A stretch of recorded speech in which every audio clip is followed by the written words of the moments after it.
Hi everyone, welcome back to my channel, hope you guys are well. Today I'm doing my best and worst luxury purchases that I have made over the years. And I harp on about my best purchases quite often, but I don't talk a lot about the worst purchases. And a lot of these worst purchases happen during sales, and with some of the biggest sales coming up, I thought this would be the best time to share my best and worst luxury purchases over the years. So a couple of things to go over before we get started. A lot of people won't be into their luxury purchases, and that is 100% understandable. I don't have the biggest luxury collection, and I do sell a lot of my things. The moment I realize I'm not using something as much, I tend to sell it because I don't really see the point of it on my shelves. If I change my mind, I can always buy it back on the pre-loved market. If I haven't used something in, I would say, 3 to 6 months, it's usually, I feel like, time to say goodbye. We have quite a few bags and shoes to talk about, but I also have a few fashion bits and bobs thrown in because my channel is mostly about style. If you enjoyed this video, please let me know in the comments below and hit the like button, and let's get started. Let's kick it off with one of my worst purchases ever, and it is this Garnie dress that I purchased last year. I'll pop a picture up on the screen here. I think I sold this dress after about 5 wears or a month after purchasing it because I just did not get along at all. So the main reason why I didn't get along with this dress is the fabric. And it is made from recycled polyester, a fabric that Garnie, I find, uses a lot of. And while it's obviously better than new polyester, it is just not a fabric that is comfortable to wear. And because this dress had like long sleeves, had a high neckline, was a midi length, and had lining on the inside, it was just suffocating to wear. It literally felt like a plastic bag. And over the years, I've seen polyester done well. I still stay away from it because it's not a good fabric for the environment, but I've seen it done in a way that is comfortable, and this Garnie dress was not. It was definitely a mistake on my part. To be honest, I don't know what I was thinking. For years, I've stayed away from polyester, but I think because it was recycled, I thought I would give it a shot. I've definitely learned my lesson here, and never again am I going to purchase something 100% polyester or even like recycled polyester, because it is just not worth it. Looking back at the style of the dress, I really don't even think it was that cute. Honestly feels a bit tacky in my opinion. My worst style purchase I have ever made, especially given that this dress was about $200 US or 300 AUD, which is just way too expensive for what it is. One of my best luxury purchases, on the other hand, is this Chloe test bag, and this is in the small size. Where do I even start with this bag? The reason why this is my best luxury purchase is that I have worn it so many times over the course of the last year. Cost per wear is something that luxury bloggers talk a lot about, and I think it's a very relevant concept because I think I've worn this bag about 150, 200 times maybe. So the cost per wear of this has definitely come down a lot, and obviously I am not done with this bag. It's still going to be in my collection, and it's just going to go further down as well. I like how versatile this bag is because it doesn't have any like huge brand logos, but at the same time it has a very Chloe aesthetic to it as well. So you do get that luxury look without having the logo slapped on the bag. And that is something that makes this bag more wearable, because not every day and not every occasion will I want to have a flashy feeling bag, which makes this bag really great for casual days when I'm just running errands in the city, or for more dressy days where I'm going to like a nice lunch. This bag kind of suits most occasions. The next reason why I get a lot of wear from it is that there are a few ways to wear this bag. You've got the top handle, which is nice for like a dressier occasion. You've got the shoulder strap, which I wear as a crossbody most days, and then of course you can have it on the shoulder as well. And then you've also got this thicker strap, which is adjustable, which just makes it even more versatile. My second worst purchase has got to be statement shoes I found on sale. And I used to love the Matches fashion sale, so at the end of the season, sometimes the sales would go up to 70% off the original price. In the past, I would shop these sales a lot, and I would often come across a pair of shoes that were really like beautiful, but just didn't really have a place in my wardrobe. And I have 3 pairs of shoes in mind where this has happened. First pair, and the worst pair, is a pair of Aquazura Jacquard fabric sandals. I'll pop a photo up of me wearing them in an outfit. It must have been from a couple of years ago, but I mean, where am I really going to wear these shoes, to be honest? If I was on like a summery holiday, these won't be comfortable enough for me to walk around in them all day. And in the city, going to work Monday to Friday, weekends, This is not the style of shoe that I think is very tasteful or elegant that I want to be wearing then either. The shoe was really nice to look at and nice to hold, but in my outfits it really just had no place and didn't work with my personal style. I sold this pair of shoes on Depop recently and the girl I sold it to was really happy with them, but for me, not a fan. And then I also have another two pair of shoes that I think also just didn't work with my style, even though they were a bit more classic. The first is a pair of Joseph heels, and I got a lot of compliments when I wore this shoe. Just not comfortable enough and just didn't fit in with my style enough. And then the other pair is a pair of Chloe shoes with like a pointed toe, very masculine looking. And this was actually not that long ago, this was only about a year ago. I think I wore them about 10-15 times before realizing they don't really go with my style. They're not versatile enough in my wardrobe for me to justify keeping them.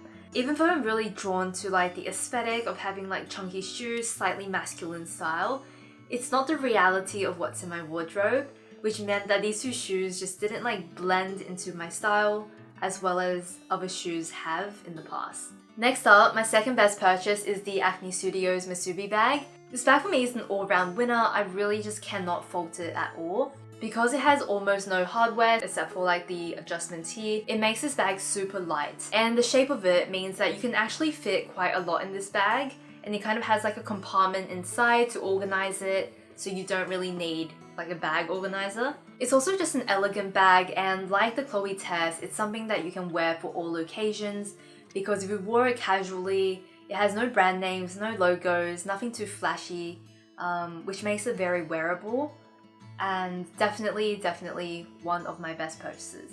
I think if I only had one bag in my collection, it would probably be this bag.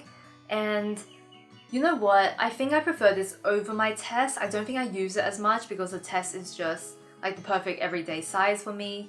But if I could only have one bag, I think it would be this. I want to mention one more best purchase, which is this Saint Laurent cape bag.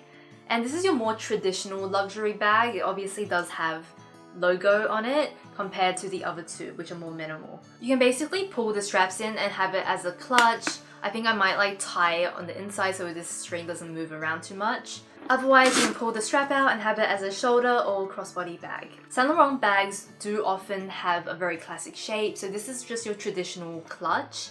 And this style bag has been around for the brand for a very long time. Some of their more popular bags like the Lulu, I feel like also have very classic, timeless shapes that won't go out of style, which is great. I do tend to wear this bag for slightly nicer events. So I wear it when I'm going to the city for lunch with a friend, off to dinner somewhere. This is a lighter color bag and I have worn it with like medium blue washed jeans. There hasn't been any color transfer whatsoever. I don't actually have super dark jeans in my wardrobe, so I can't comment on that. But in terms of wear and tear, no color transfer, 100% clean. It's got that grain leather, which is I think a little bit more low maintenance. And yeah, been very happy with how this is wearing. And my next two worst purchases are not worst purchases because I still have them, but they are flawed in a certain way, and I kind of wanted to point that out in this video as well. So we have this Mulberry bag, and I just wanted to firstly say that I will never be getting rid of this bag. I love this bag so much. It is my go-to like big bag. The Mulberry Bayswater style for me is just one of the most beautiful handbag styles out there for like a medium to large bag, and I am just obsessed with the whole look of this bag. However, the reason why I wanted to mention it in my worst purchases is that it is a heavier bag. I believe it's full grain leather. It has a very sturdy composition. You know, it's lined with this like suede feeling material. It's really nice quality, but it is heavy, which doesn't make it the easiest to use when you're using it as a top handle and carrying it around for work. And because the shoulder strap hooks are kind of quite delicate looking, when this bag is really heavy, I never want to use it on the shoulder strap because I'm honestly worried that something will happen to it. And nothing has happened so far in the times I have done that, but it just doesn't look like the most sturdy of places to hook your shoulder strap onto with a bag as heavy as this. So I love the style of this so much. I will never get rid of this bag because it also does have sentimental value, but not the best or most practical option that I've come across. I think if I was to recommend this bag, I would recommend going down the size. So you still get the look of the bag without having to worry as much about the weight. Because you can pull these side tabs out, this bag is actually huge. And if I just show you the inside, it holds a lot. So I think going down the size is definitely an option. And then my other worst luxury purchase, which I've been toying with the idea of getting rid of this because I just don't wear it as much as I wear some of my other bags, is my Louis Vuitton Alma BB. And the only reason why I don't get that much use out of this is because the strap is long. This is definitely a personal thing, but I like my bags worn higher on the waist rather than on the hip. And I find for more petite girls like me, it does feel a bit more flattering, a bit more elongating than having your bag kind of pull you down. I don't think shortening the strap at Louis Vuitton is an option. They sell adjustable straps, but they are so ridiculously expensive. I think I would rather just sell the bag than purchase a strap. This was my first luxury handbag, and I did get this bag in Paris in their flagship Champs-Élysées store. I don't think I'm that sentimental with my things, so yeah, I think it's time to say goodbye. My next two best purchases have been my SLGs, small leather goods, and I got this Louis Vuitton key holder I think 6 or 7 years ago, and have used it every single day since. With Louis Vuitton, anything they do with that leather button wears really quickly. So the pink of it is coming off, and I've actually gotten it repaired once. The same thing is happening, so I'm not even going to bother repairing it anymore. This is actually a very functional piece for me because I don't really like having my keys in my bag scratching up my phone or my camera, my other things. My card holder from Saint Laurent is also, I think, a really great option. I find that I very rarely carry cash or coins anymore, so all I really need are some of my daily cards, and I find that this is the perfect size to put into my smaller handbags without taking up too much space. Compared to the other luxury card holders, I do believe this is priced a little bit better, and I feel like the quality of it feels really nice because it's that grain leather. It doesn't scratch at all. I can literally take my nails and scratch it and nothing would happen. Yeah, I think it's just perfect size and nice quality. So exactly the same category with SLGs. My worst purchases have definitely been wallets. I think a lot of luxury wallets go for a pretty high price point, and I have just never gotten along with them. So I used to have the Louis Vuitton Clement wallet, and I'll put up a picture of it, but it's basically a long zippy style wallet, and it was just too big. I really just don't have that many cards. And then after I sold that, I decided to go for a smaller wallet, which just seemed sensible at the time. So this is the Chloe wallet, the Chloe C wallet. So if you open the wallet, it looks like this. It's got the spot for your bills, and then you've got a few slots for your cards right here. So you've got 1, 2, and 3. I ultimately just didn't find this to be a practical wallet. It felt very cumbersome to use. I felt like I was taking forever to find my cards when I needed them. And in terms of cards, it held less than my card holder. I mean, with this you obviously can carry some coins with you, but it's really just not worth it. I prefer just to have something more compact and easier to use. I'm not really going about this video, I feel like, in the most logical way, but my next best purchase are these Chloe slides. And this was actually a sale find. This was on Matches Fashion, what I just talked about before. However, these pair of shoes I have worn a lot of. And I think that even though it has some statement elements like the gold studs, it is still just a black shoe. It has a cute buckle to it. It's a really flattering shape, and it is just very my style. This is a sale find that I absolutely love, and I honestly just prefer these to most Chloe slides that I see right now with the logos. This feels to me so much cuter and better designed than the canvas shoes where they just throw the label over the top. Definitely one of my favorites. I feel like I should take these to the cobbler and get a rubber sole put on them because I can see that they're starting to wear a lot actually.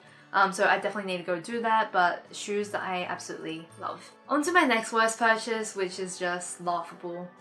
It is a Cult Gaia bag, and it is not their traditional arc bag that you guys might be thinking about. It is a beaded bag, which in many ways is actually much worse than the arc bag. And I got this on sale, I remember very clearly, from Net-a-Porter. It was about 80 Australian dollars or 50, 60 US dollars. So not quite at the luxury price point, but I consider them more of a premium brand. And boy was it a mistake. I think I wore it twice. Even though it's not the most expensive of bags, it really just wasn't even worth the space it was taking up of my shelf. I think it's obvious, it's a useless purchase, so I don't really have much more to say about that. I'm all about adding a pop of color in my accessories and my shoes, but there are some styles that are just too statement for real life wear. In terms of my clothing, my best luxury purchases over the last couple of years have been my Doen dresses. There's actually a few reasons for this, and I actually wanted to quickly mention that Doen dresses resell really well. I had a Louisa nightgown and I sold that quite a while ago, and I realized on the Doen secondhand page on Instagram that you can basically sell Doen for, if you take good care of it and you know it's in great condition, you can sell it for just like a little bit less than what you purchased. So maybe like 20% less or 30% less than what you purchased it for. Because basically, if you're sick of a dress style, you can pass it on to someone else who is really excited to own that piece. And I kind of love that Doen community out there. But onto like the actual styles of them, I find that Doen dresses are just really beautiful in terms of their print. The fabrics are either like lightweight cottons, or in the case of this yellow one, which was a bit more expensive, raw silk. And then they're also always well designed, I feel like cut in a way that's really flattering.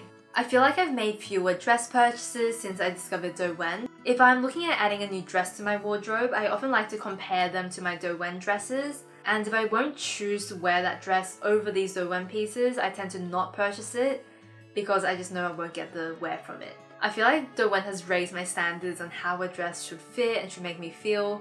And yeah, it's made me a lot more fussy when it comes to adding other dresses into my wardrobe. I've worn each of these dresses countless times, so I really don't regret investing in any of these options. And I think the very last item in my worst category is my Comme des Garçons t-shirt, which I got 3 or 4 years ago, and I no longer have as well. This is a very memorable purchase for me because it was at a time where I was obsessed with having the perfect t-shirt and like really embracing a very minimal, curated closet. And you know, it was obviously before YouTube. Yeah, I thought this was going to be like the be-all end-all of t-shirts. I was going to get it and love it, and it just didn't happen. And I think the reason why it's the worst purchase is that it didn't match the rest of my wardrobe. I don't have like a streetwear or minimal aesthetic to my style. At that point, I still had a lot of like busy prints in my wardrobe. I didn't wear the kind of right pieces that would really enhance that t-shirt in my opinion. The t-shirt was also obviously very expensive. I mean, like it's kind of like a logo t-shirt, I guess. I feel like a nice dress, a pair of tailored trousers, a nice blouse are all worthwhile investments, but a t-shirt in itself is just not something that I think reflects my style that well. A t-shirt really wasn't a staple in my style, so it was really a bit silly to kind of jump on the bandwagon and purchase what other people were purchasing for their capsule wardrobe, even though it didn't reflect my style. So that is all for my best and worst of luxury purchases video. If you guys have any questions about any of these pieces, leave me a comment down below and I'll try and get back to you guys. Please let me know in the comments what was your best and worst purchase. It doesn't even have to be luxury. I would just love to know kind of like style purchases that have really worked and style mistakes that you have made as well. Thank you guys so much for watching this video. I will actually have another video up on Monday, Tuesday, depending on where you are in the world, talking all about my wardrobe essentials that I wear the most of. Please stay tuned for that and I'll see you then. Bye!